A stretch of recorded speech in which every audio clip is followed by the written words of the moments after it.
Tapi yang Ustadz munculkan itu, inilah kebangkitan Islam itu dimulai dari anak ini. Kok saya nyambung banget itu. Kan jinnya bilang gitu kan, coba Bapak, dia belum apa-apa aja udah nggak bisa itu melihat cahaya dari beliau itu, Allah alam gitu. Ya, jadi katanya dari jin yang terakhirnya itu katanya kan, ini di barat nih dia nih, nanti di timur akan ada yang muncul lagi. Saya catat aja, cuman saya belum muncul nih. Dari Mas Agung nih, ada yang dari timurnya itu. Kan di timur yang sudah membuka ma'rifat dan ilmu laduni itu ada namanya. Agar bisa menyelamatkan keluarga yang lain maksudnya. Dia belum begitu paham waktu istimewa. Coba yang kamu istrinya juga jangan-jangan sama kamu juga. Kamu lihat sendiri di sana. Sudah kutawan di negeriku. Ya kembalikan semuanya Jadi itu. pasukanku. Mereka itu tidak tahu apa-apa. Mereka tidak memiliki perjanjian gaib karena tidak tahu intinya kalau memang memakan harta orang lain walaupun dari yang siapa ini. Ketika kita udah lebur, udah fana dengan jatullah, lidah itu dipinjam. Siapa yang punya kita semua? Ya dia yang ngomong, bukan saya sendiri yang ngomong. Itulah Allah. Ustaz, harus ngerti ilmu apa yang kamu gitu katanya. Dia marifat dulu, baru laduni. Karena saya pernah diceritain oleh murid saya itu. Ternyata orang tasawuf termasuk Ar-Razi nggak ada yang menerapkan sesi itu. Karena apa? Karena itu sudah dipelajari oleh Syekh Abdul Qadir Jailani dalam kitab Al-Hikam. Ada orang syariat, apalagi yang suka jingkrang-jingkrang tuh, bisanya ngebedah-bedahin doang, padahal ilmunya baru syariat. Itu yang kan jadi pasukan Dajjal ya tadi ya, yang sering diungkap Ustaz itu kan. Jadi pasukan Dajjal itu bukan. Sama Allah dibersihkan semuanya, penyakit medis ataupun non medis semuanya minta dibersihkan semuanya lewat muntahan.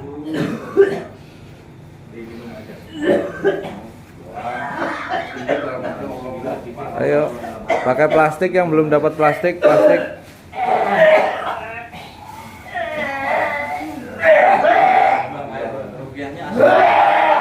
Plastik.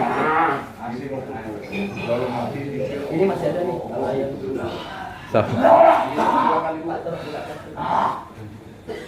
Sallallahu ala Muhammad, sallallahu ala Muhammad, sallallahu ala Zaman Rasulullah katanya kan ada perangnya kan. Saya mimpi juga Ustaz tuh. Mimpinya apa itu? Jadi mimpinya jadi persis apakah ini yang disebut kalau Ustaz Ar-Razi itu apa itu perang Malhamah Kubro, perang besar gitu kan ya, misalkan diserang Romawi itu kan kalau dalam hadis-hadisnya kan. Jadi saya itu ditampilkan ke tengah tapi saya bingung. Kalau kerajaan pakai kayak gini kan tameng itu perang itu. Ya, musuh saya itu mana ya? Saya bingung gitu. Ini perang udah saling bunuh ini. Tapi saya mau menghajar mana gitu. Jadi saya nggak sempat perang. Apakah ini nanti perang itu di zaman Rasulullah itu? Nah setelah mimpi kayak Tuhan itu 2 minggu kemudian saya mimpi yang perang akhir zaman yang teknologi udah mati itu. Kalau pas mimpi adanya dufan itu gambarannya seperti apa? Pokoknya gambarnya dari langit itu ada yang jatuh tadi. Benda Besar gitu. Benda dari langit besar banget jatuh. Mau nimpa saya, akhirnya saya lari, boom. Seolah-olah lari orang-orang sipil, orang Cina kena ya. Terus jatuh lagi ke orang-orang Mansun, orang Barat gitu. Tapi ketika ke Indonesia, kok kayak nggak kena, saya kan orang Indonesia ya. Nggak kena gitu seolah-olah saya itu. seolah-olah. Gitu. Ya mudah-mudahan aja Indonesia nggak kena, biarin yang lain ya. Gitu aja ya. Gitu aja. Ya kita kan nggak ngerti apa-apa. Iya. Nggak ngerti apa-apa. Cuman kata saya, ya Allah yang suka Ustadz di videokan itu, ya Allah suka saya kepikiran, saya suka dengerin ceramah dari Ustadz Ar-Razi tentang ma'rifat, dari hadis Abu Dawud, Hakim Tirmidzi katanya di akhir zaman itu perangnya itu udah pakai teknologi lagi, nggak ada batas negara kan ya. Nah itu saya ke bawah mimpi, nggak tahu ketakutan atau apa gitu. Pokoknya lagi booming kayak begitu gitu. Termasuk yang paling sering kan yang dari apa ya, dari Pakistan itu kan ya, Muhammad Qasim sampai 500 kali katanya. Yang Syekh apa tuh? oh ya Wah berarti bukan orang biasa kata saya. Jangankan dia, orang saya aja orang yang ngerti apa-apa mimpi. Apalagi dia mimpi berkali, jangan benar. Kan gitu ya tadi ya. Nah berarti apa yang kita persiapkan untuk duhon ini karena teknologi mati, orang kan berhadapan dengan kelaparan. Dajjal muncul, nah, orang masih nyembah Allah atau Dajjal kan tinggal gitu ya Tan. Kalau video-video Ustaz kan, nah, saya kepikiran itu Tan, sampai kepikiran sampai sekarang. Ya kan cirinya kan kalau Raja Arab mati dulu kan, nah gitu kan, udah siap tukang ambil duit di bank, beli beras, Indomie untuk 2 bulan kan cirinya gitu kan. Raja di sana mati, nah setelah mati itu turun nanti kekeringan, kelaparan. Sekarang kan baru panas ya Tad ya. Nah susah air. Nah kalau apa-apa nggak tumbuh, nah kita mau makan apa? Nanti anak kita seminggu ya belum makan. Udah kebanyakan saya mata ada. Makanya saya di komplek aja udah pasang pompa ini kan. Kalau teknologi mati, pompanya begini kan. Kalau teknologi mati kan masih bisa kan gitu. iya dia yang gini genjot gini yang model lama ya. Saya dengan pengurus masjid di komplek itu udah siap-siap gitu. Sebab bukan mimpi dari saya aja, yang di Pakistan aja sering banget mimpinya. Ustadz tuh, Ustadz Agung yang di Indonesia suka muter yang kayak begituan. Masa kita mau ngomong doang, bilang bara jadi pasukan Al-Mahdi ternyata dia. Paling enggak ya persiapan nih, jangan sampai nanti ini listrik 3 hari nggak nyala, nggak ngerti ilmunya, kan paling duluan mati dong. Iya kan? Berarti harus tahu ilmunya. Saya gitu, saya kan guru ya. Saya di sekolah juga ke anak-anak, ke guru-guru. Kalau ilmu itu jangan hanya di kertas saja. Kalau ilmu dari kertas itu ilmu syariat, ilmu hakikat, ilmu ruh. Tuh sekarang udah pada bulan Allah muncul kan. Itu isyarat buat kita itu. Kalau kita hanya main logika, dipakai tidur aja, akal makan mati. Kakak saya, pokoknya gini nih, ditanya waktu tidur 7 tambah 5 bisa jawab nggak? Nah itu kan kelemahan akal. Tapi kalau mau buruk, nggak pernah tidur seperti Rasulullah kan.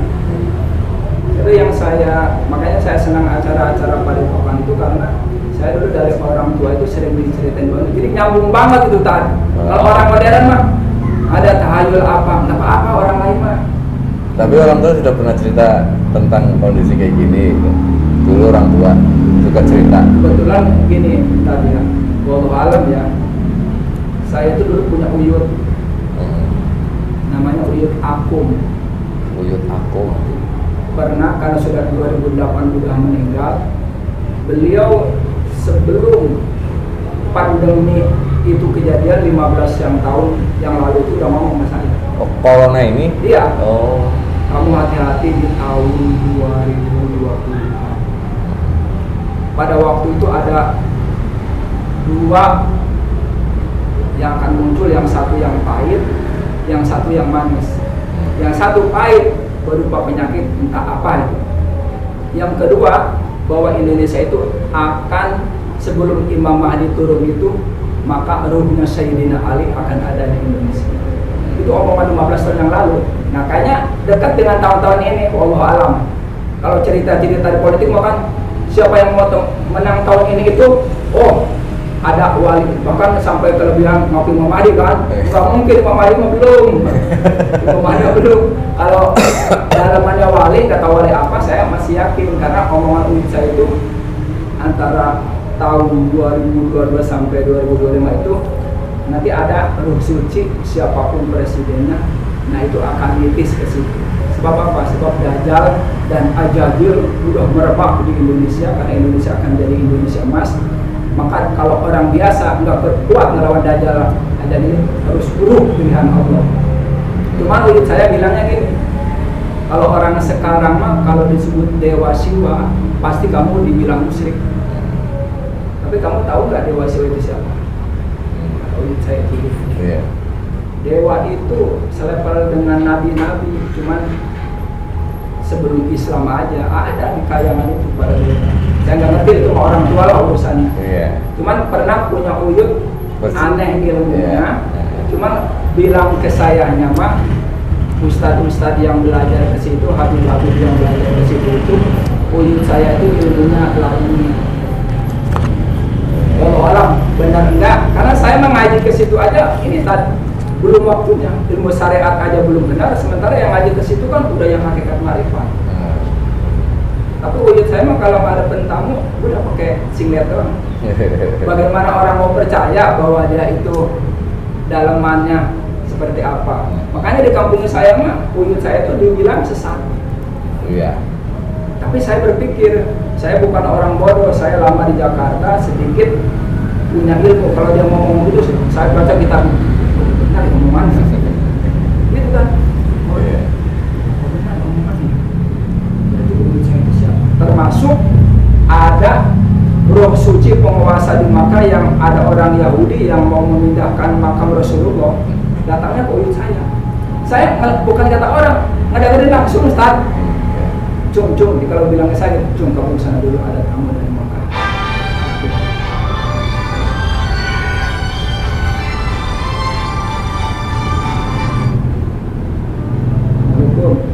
Nah itu, jadi kebanyakan kalau yang di kampung saya mah, cuman sampai sekarang itu kalau meskipun beliau udah nggak ada, saya mah kalau mimpi dengan dia nangis, kecebukan. Karena apa? Karena dulu itu nggak nurut sama dia. Bandel saya mah, bandel tak? Bandel lagi mana? Kan wujud saya mah baca nulis aja nggak bisa. Tapi kalau dakwah ngomongnya bahasa Arab semua. Kalau ada tamu dari Mekah, kata orang yang sudah marifat, saya mah kan masih buta nggak ngeliat. Saya mah gini aja kalau saya ceramah itu begini. Tapi kalau yang udah marifat mah nggak ada yang ini begini semua. Ah bodoh amat saya gitu, nggak ngerti ya. Saya pernah bawa keponakan umur 4 tahun ya Tan, umur 4 tahun. Ketika ngomong Arab itu, saya kan nakal. Kamu melihat siapa itu? Mang, om, itu uyut jadi berubah kan, pakai jubah putih, terus cahayanya banyak. Kan anak-anak kan nggak bohong ya. Pantesan kata saya ngomongnya Arab, uyut baru-baru bahasa Arab, nulis aja nggak bisa. Nah itu kenyataan Tan saya mah. Terlepas orang lain mau ngecap itu pesugihan kayak musisat apa, tapi saya mah yakin ilmu laduni dia itu dengan omong benar ya, omong itu benar ya. Bahkan saya sempat diputus sama dia ketika dia udah nggak ada itu, kamu kalau ingin ketemu Rasulullah ke Mekah aja. Jadi saya sering mimpi dengan Rasulullah itu. Nah, cuma kan saya seperti Ustaz itu, apakah jin yang iniin gitu kan? Apakah apa? Pokoknya saya suka aja mimpi itu. Wallahu alam itu mah kan ada dua macam ya tadi kayak Ustaz itu kan bisa aja jin yang mengaku-ngaku ini. Tapi saya juga ngalamin. Iya yang kayak begitu. Jadi ceritanya saya ini saya di atas ya itu ada masjid di Mekah. Assalamualaikum, kamu nggak boleh di sini, kamu masih kotor dan dosanya. Kayak habib-habib itu di Mekah itu.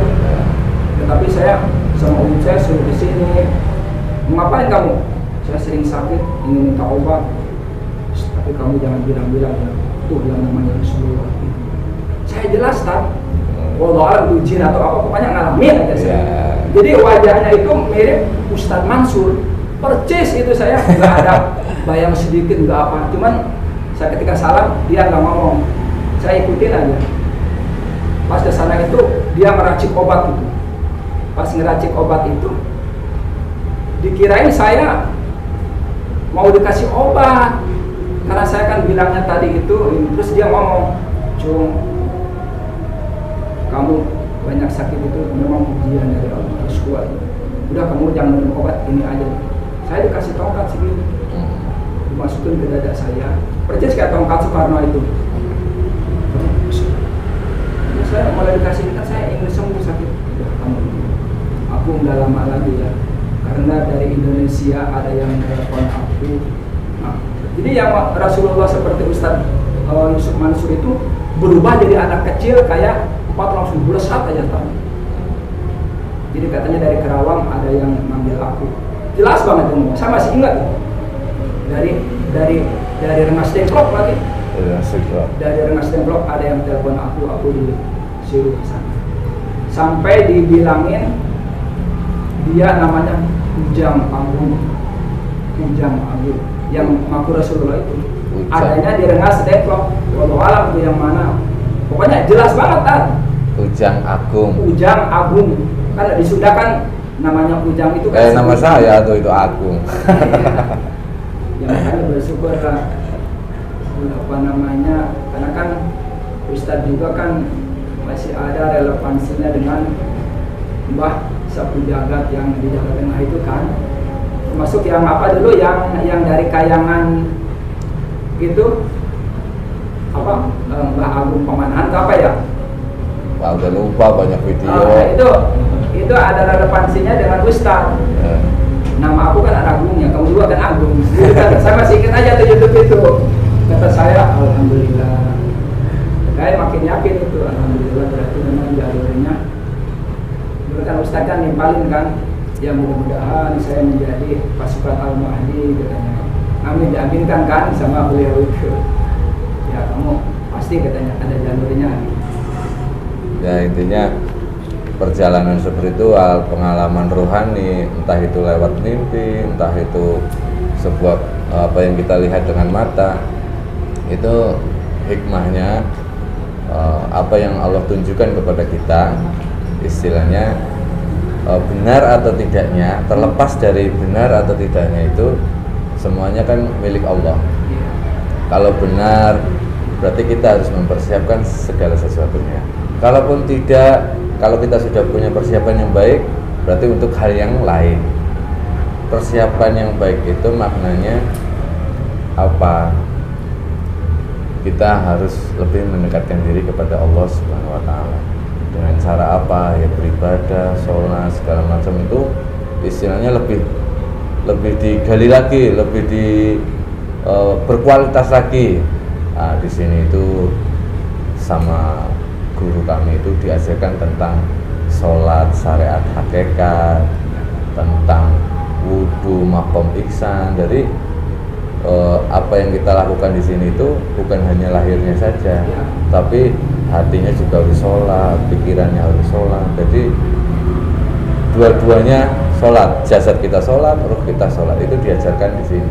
Sholatnya harus syariat hakikat, pemahaman syariat yang bagaimana, hakikat yang bagaimana, diajarkan di sini.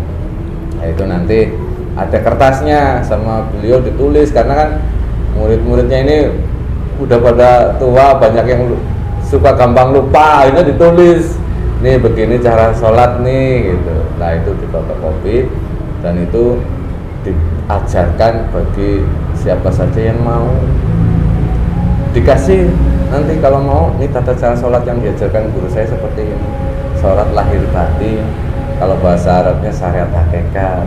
Nanti dikasih, nanti dibaca, nanti itu dipraktekkan. Sholatnya sama kayak orang pada umumnya, ya sama, cuman ada tambahannya.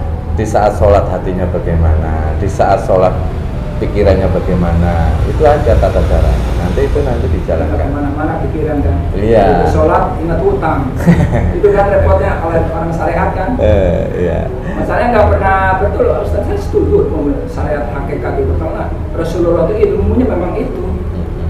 Bahkan kalau Ustaz syariat kan, syariat tanpa hakikat batal. Iya. Tapi kan marah orang syariat itu kalau gitu. Iya, tapi kalau belajar, masa dari balik sampai 50 tahun syariat mulu, mana hakikatnya? Ya nggak bisa dong ketemu Nur Muhammad dengan Nur Ilahinya.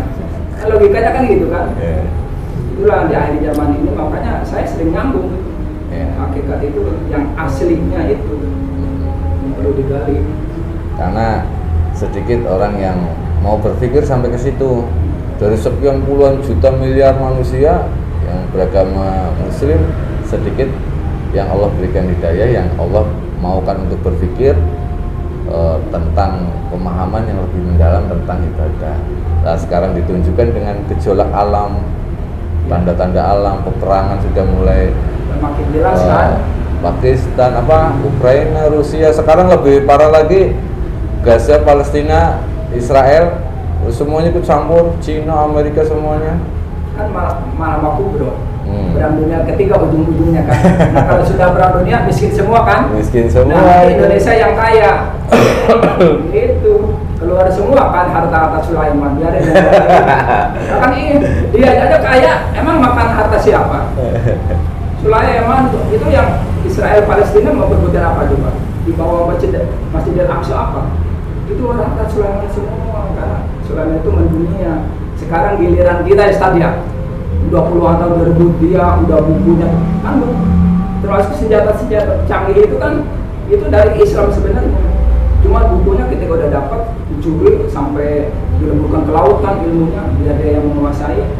Mereka itu kaya oleh kekayaan orang Islam, makanya udah waktunya sekarang kita itu dari mana tadi ya cara logika dia kita menderita ratusan tahun, dia cuma enak-enak aja pakai harta orang Islam, tapi sama orang Islam jahat enggak? Habis orang Islam kan? Di mana-mana kan? Tapi kalau orang Kristen apa? Aman kan di Indonesia? Di mana enggak baik orang Islam aja, Pak. Sekarang udah waktunya mungkin ya tadi ya berangkat dari kebangkitan dari Palestina ini yang kita harapkan. Pasukan malaikat Al-Badar mudah-mudahan muncul ya tadi ya. Nah, nanti ujungnya 2045 Indonesia emas ya, Imam Mahdi. Mudah-mudahan menyaksikan, kalau enggak pun ya anak cucu kita itu ya. Saya sih yakin. Ya intinya apapun yang ke depan akan terjadi baik atau buruk itu mutlak milik Allah. Kita sebagai manusia tidak bisa istilahnya kan itu hak prerogatifnya Allah. Mau tahun depan ada apa itu semuanya atas izin Allah dan atas kehendak Allah. Tinggal kitanya manusianya bagaimana. Berarti kan istilahnya harus punya persiapan. Mau terjadi buruk kita harus punya persiapan. Mau terjadi baik kita juga punya persiapan. Itu lebih baik. Persiapannya yaitu memperbaiki ibadah kita. Biar istilahnya ke depan mau seperti apa kita sudah siap. Mau buruk mau baik kita sudah siap. Intinya itu. Jadi kalau nanti saya putus mengatakan Imam Mahdi tahun sekian akan keluar, Dajjal sudah ini Ya'juj Ma'juj begini, wah nanti saya dikejar banyak orang. Ya, iya. Intinya gitu. Mau terjadi apa sesuatu ke depan yang lain, kita punya persiapan yang baik atau yang buruk. Intinya bisa untuk membuat bekal kita. Tapi paling tidak ya kan karena sekarang itu udah akhir zaman, Allah akan munculkan melalui sosok ustadznya siapa dibuka kan, karena kita itu mengikuti hadis-hadis Rasulullah kan. Perjalanannya itu kapan muncul, pertama misalkan Duhon dulu, kemudian Dajjal, kemudian Ya'juj Ma'juj, baru zaman keemasan itu karena itu ada hadisnya. Paling nggak tahu dulu lah orang Islam masa sampai udah tahu. Kalau udah tahu persiapannya seperti ustadz tadi itu, cepat pelajari, jangan syariat mulu, torikonya, hakikatnya, marifatnya minimal itu. Dan sedikit ya sekarang kita lihat teman saudara-saudara kita ruang lingkup sini saja yang ingin memahami tentang pengajian di sini ya, backgroundnya memang padepokan tapi di dalamnya ternyata kan ini tentang orang-orang yang sedang belajar berzikir dalam kategori toreko. Nah ini orang-orang yang ingin toreko itu jalan menuju Allah, caranya dengan berzikir, membersihkan hati, menghidupkan hati dalam kondisi apapun, zikir Allah selalu ingat dalam hati. Walaupun backgroundnya padepokan, di dalamnya orang-orang yang sedang membersihkan bahasanya kearifan lokal. Iya. Bercuma majlis tapi maju domba umat gimana sih? Habib tapi memporin bagaimana akhlak Rasulullahnya. Mendingan kita orang biasa tapi mudah-mudahan lebih sejuk, dakwahnya sedikit. Itu ini aku Rasulullah itu. Tapi sekarang orang terlalu menyimbolkan kan. Di Jakarta ada Habib ini. Ini si Habib kan dilihat Rasulullah. Tapi ceramahnya aja gini, nggak bisa ngerem nafsunya. Yang orang yang begini harus belajar toriko dulu, jangan ngajarin orang. orang kalau udah nunjuk-nunjuk begini kan udah nafsu semua ya tadi ya. Ngomong aja udah nafsu semua gitu. Rasulullah itu lembut. Mana itu duriatnya? Kan itu secara logika. Sekarang mah kalau kita nggak ngerti hakikat ya paling nggak, ya Allah orang itu kok mulia banget akhlaknya. Nah itu warisan Rasulullah. Meskipun orang Jawa kayak daripada pokan apa-apa, daripada simbol Islam yang terdepankan tapi ngadu umat, musyrik, fasik, sekarang kan begitu muncul. Sekarang kan yang Ustadz yang munculin ini ya tadi ya. Cuman saya kan biasa Ustadz kalau ini, tapi cuman saya yang kota yang tahu kan, ya kan yang lain enggak. Saya nebak nih Ustadz ini, motor ini siapa ya? Kan waktu nama Aruh itu kan, nama Aruh kan, Aroji itu kan muncul gimana ini? Langsung jinnya itu melihat ini siapa ini? Ibu silau kan? Kalau saya sih meskipun saya nggak ngerti ya Aroji bukan orang biasa. Sebab video tampilkan Ustadz itu jinnya aja yang udah hebat begitu ngelihat dia silau.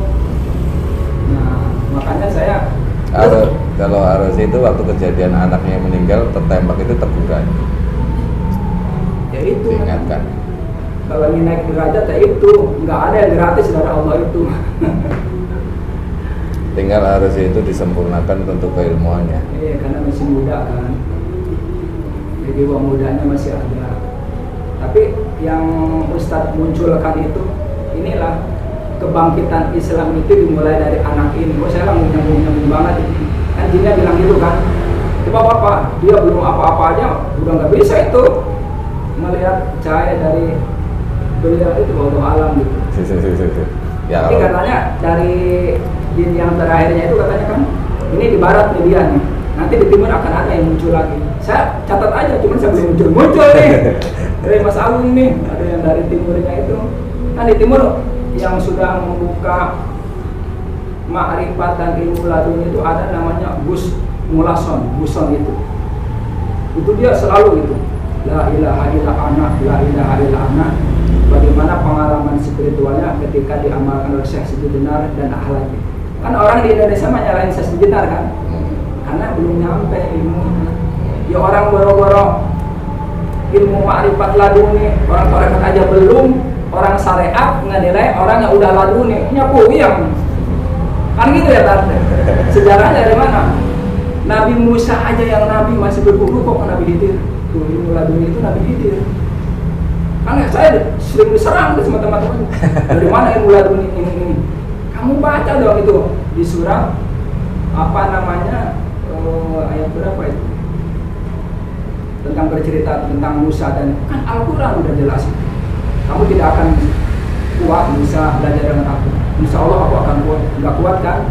Nabi aja nggak kuat belajar ilmu laduni. Sementara orang ada yang menyalahin Al-Haraj, ada yang menyalahin Syekh Siti Jenar ketika ngomong itu aku Al-Haq, aku Tuhan. Nah itu kan terjebaknya orang kan begitu, aku Tuhan. Lah iya kita itu bukan siapa-siapa kok. Ketika kita udah lebur, udah fana dengan jatullah, lidah itu dipinjam. Siapa yang punya kita semua? Ya dia yang ngomong, bukan Syekh Siti Jenar yang ngomong. Itulah Allah. Ustaz, harus ngerti ilmu apa ya kamu gitu katanya. Dia marifat dulu baru laduni. Karena saya pernah diceritain oleh murid saya itu. Ternyata orang tasawuf termasuk Ar-Razi nggak ada yang menyerahkan Syekh Siti Jenar itu. Karena apa?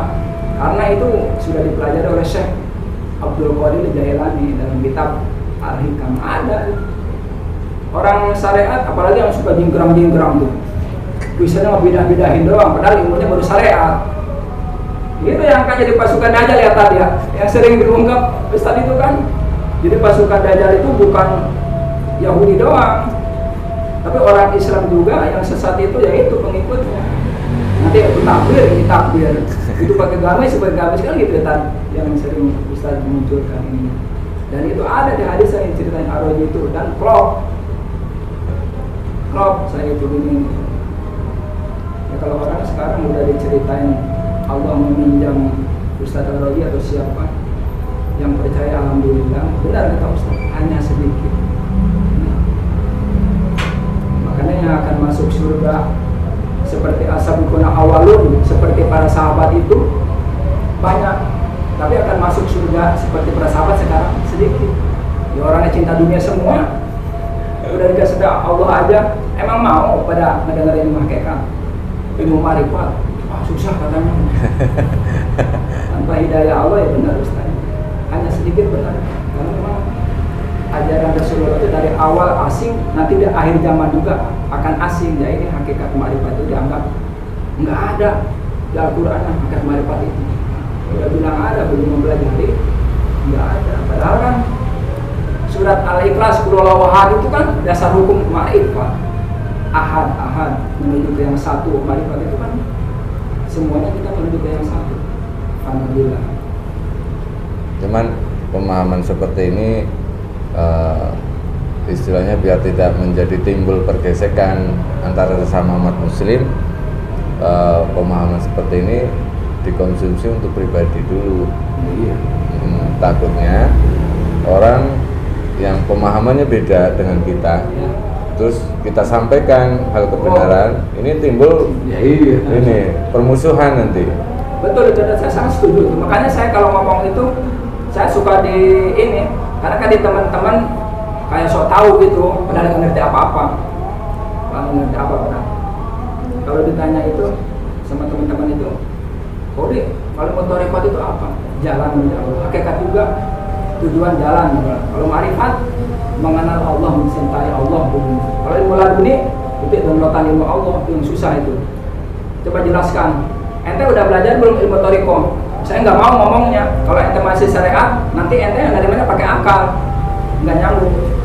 Kalau udah nyambung, baru saya mau. Meskipun saya nggak bisa ya belajar dari mana. Benar kalau saya. Kalau nggak nyambung, yang muncul paling enggak diam dalam hatinya mah. Oh benar begitu. Rasulullah menyatakan begitu, setahu saya di Al-Quran hadis nggak ada. Itu pasti bercamuk.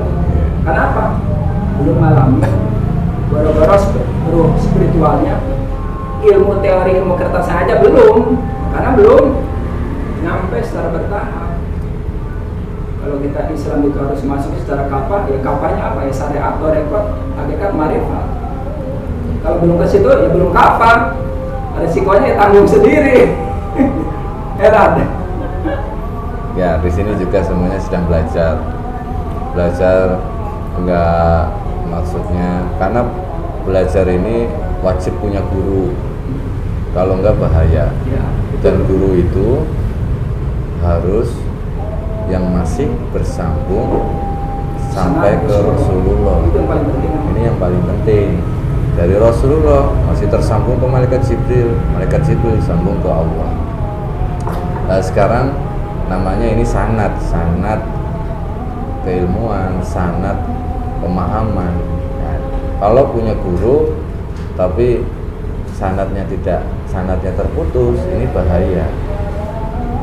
Banyak orang sekarang lah yang paling susah saat ini di zaman ini mencari guru yang sanadnya masih tersambung, itu bagaikan kita mencari jarum di tumpukan jerami. Itu. Nah, di sini alhamdulillah kami semuanya istilahnya memang dulu juga pencarian. Sebelum kami di sini, dulu saya udah di dalam organisasi Toreko dari tahun 2008, pemahaman tentang zikir segala macam yang saya butuhkan ini ternyata akhirnya ya Allah memperjalankan saya ini sampai di titik ini, dan saya di sini ternyata ini yang selama ini saya cari, tentang pemahaman, tentang praktek segala macam, tentang tawakal yang dipraktekkan bukan hanya teori, itu yang kami diajarkan di sini. Ini makan, ini kakak saya juga kan matanya udah tadinya normal, Iya. karena buka warung biasa kalau jualan kan giring-giring ini, sampai sekarang hampir nggak melihat. Ya, nanti tolong diserempetin lah, kalau kan kakak saya dulu yang ini ketika dulu nanti akuntan itu kan udah berobat, udah kemana ke ini, karena feeling saya itu begitu udah. Itulah namanya orang kalau tauhidnya belum benar itu begitu, baru urusan dunia kalah aja nyantet.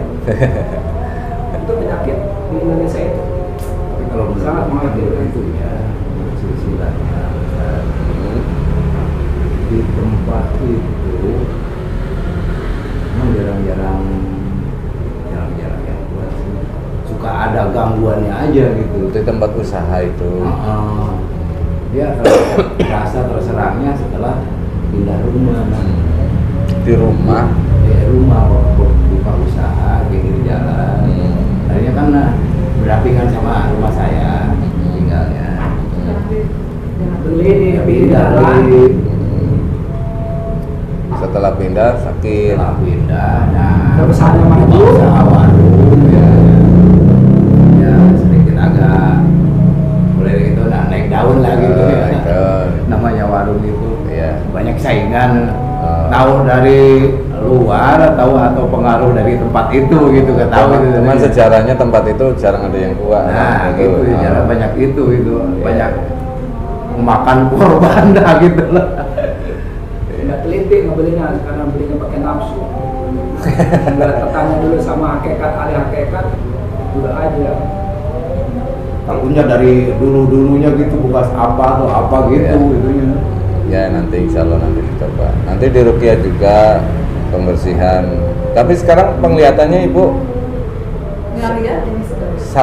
satu Sampai sebegitunya tadinya normal sampai setahun separuhnya. Kalau ke Cipto, Setahun ini sebelum benar mandir ke Cipto berobat ke Cipto. ini udah berobat kemana aja? Cipto. Ke rumah sakit Cipto. Tapi belum sempat dioperasi kan? Disuruh sih tapi nggak mau. Iya, maksudnya diagnosa dokter itu apa? Ada benjolan. Benjolan. Jadi di urat mata. Oh di sini ya yang ada benjolannya. Nah di sini juga Di tadi. dekat otak. Nah sini kanan ini dia ada sedikit benjolan juga. Kok bisa nyambung ke situ gitu. Saraf-sarafnya intinya mah kalau kerjaan jin kan kalau saraf mata kan ahli yang mutus-mutusin saraf itu jin itu kan. Jin pasti kan gitu kan.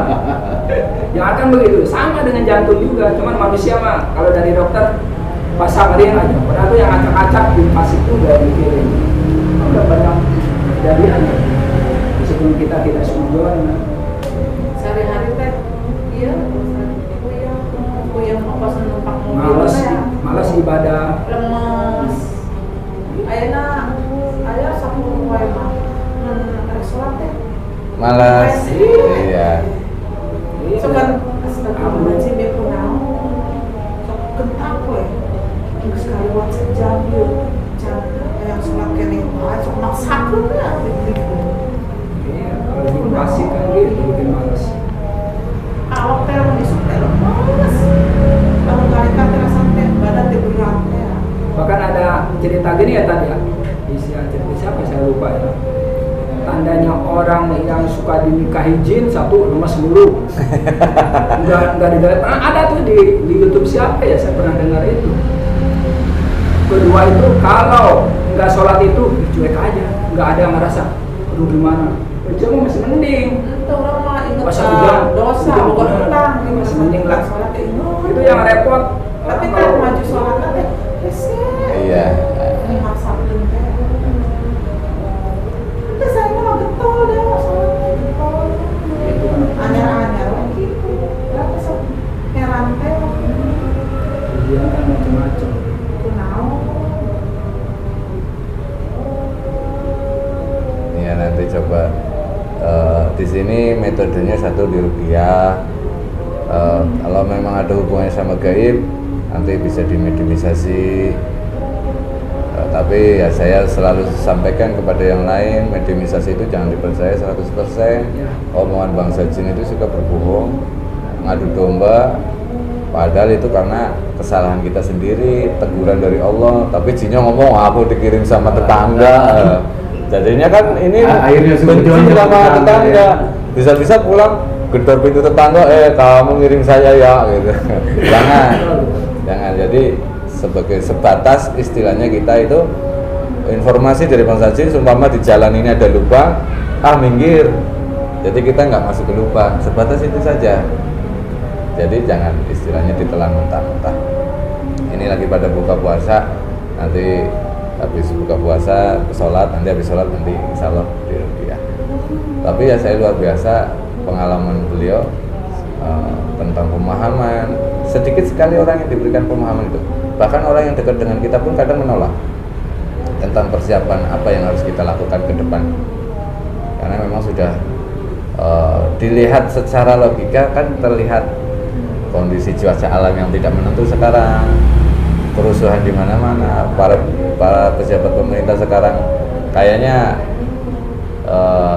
kalau suruh amanah kok kayak berat deh, koruptor di merajalela, peperangan antar negara semakin meluas. Nah ini tinggal kitanya saja yang mau berpikir. Kalau kita mau berpikir kan seperti yang Allah sampaikan, afala taqilun, bagi yang mau berpikir ya. Kalau mau berpikir kita kok kayak gini kondisinya, cuaca begini, banyak peperangan, kok perasaan pemimpin para pejabat banyak yang koruptor, ini pertanda apa ya? Kalau kita berpikir mau merenung gitu loh, sedikit sekali sebentar saja merenung, wah ini memang ada sesuatu yang akan terjadi. Apa itu yang akan terjadi, baik atau buruknya, itu walau-walau terserah Allah. Tapi saya harus punya persiapan nih. Bagaimana? Apa persiapannya? Yaitu mendekatkan diri kepada Allah Subhanahu wa Ta'ala. Intinya itu.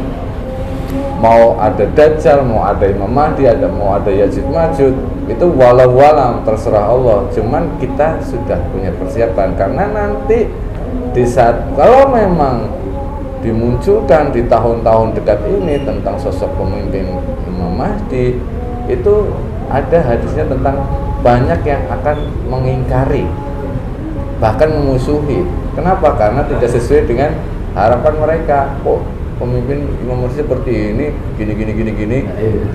Jadi kita kalau memang meyakini ini, persiapan untuk meyakini bahwasanya beliau adalah pemimpin yang harus saya ikuti. Persiapannya apa? Berarti harus bisa meningkatkan iman dan takwa kita sampai Allah memberikan petunjuk, memberikan Allah kekuatan, keyakinan dalam diri kita. Jangan sampai malah menjadi musuhnya pemimpin itu, bahkan memusuhi. Kenapa? Karena tidak sesuai dengan harapan mereka. Oh, pemimpin Imam Mahdi seperti ini, gini. Jadi kita kalau memang meyakini ini, persiapan untuk meyakini bahwasanya beliau adalah pemimpin yang harus saya ikuti. Persiapannya apa? Berarti harus bisa meningkatkan iman dan takwa kita sampai Allah memberikan petunjuk, memberikan Allah kekuatan, keyakinan dalam diri kita. Jangan sampai malah menjadi musuhnya pemimpin itu, karena nanti suatu saat akan banyak mengingkari. Pulang Gus? Alhamdulillah. Libur Kang. Oh, libur ini. Ya udah, persiapan sholat maghrib.